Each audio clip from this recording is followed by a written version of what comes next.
We're diving into the frustrating, unable to create an object of type DbContext error. This often pops up when working with Entity Framework Core in .NET applications, and it's usually caused by something amiss in how your application is configured to connect to your database. Let's troubleshoot this step by step. 1. Check your connection string. This is the most common culprit. Make absolutely sure your connection string in your app settings JSON, or equivalent configuration file, is correct. Double-check the server name, database name, user ID, and password. A single typo can ruin everything.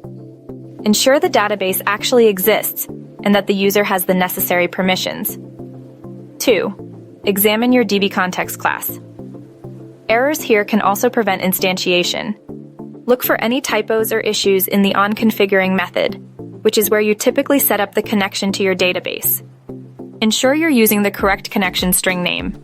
If you're using dependency injection, make sure your DbContext is properly registered in your startup configuration, e.g. services. Add DbContext, your DbContext options, IL options. Use SQL Server configuration. Get connection string, your connection string. If you're not using dependency injection, you might be creating the DbContext incorrectly, which could be leading to the problem. 3. NuGet packages. Make sure you have all the necessary Entity Framework Core packages installed. This includes the provider specific to your database, e.g. Microsoft Entity Framework Core, SQL Server for SQL Server, Microsoft Entity Framework Core, SQLite for SQLite. Verify they are all compatible versions. Use the NuGet Package Manager to install or update them. 4. Database provider. Are you using the correct database provider? Make sure your connection string and database provider match. For example, don't use a SQL Server connection string with the PostgreSQL provider. 5. Migrations.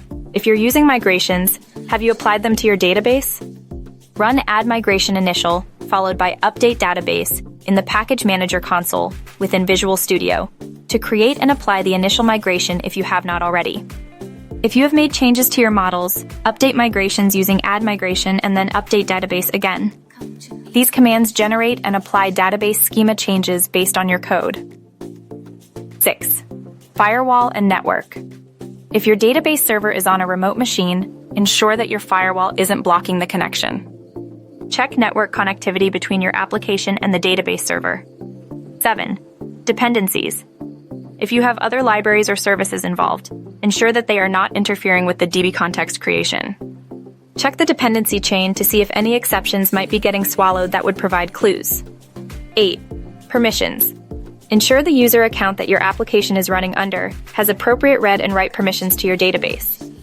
Incorrect permissions are often overlooked, so carefully check these. After making any changes, rebuild your solution and restart your application to test your fixes. If you're still stuck, provide detailed information about your code and configuration in a forum or community where developers specializing in .NET can help you resolve the problem. Remember to thoroughly review error messages. They often pinpoint the exact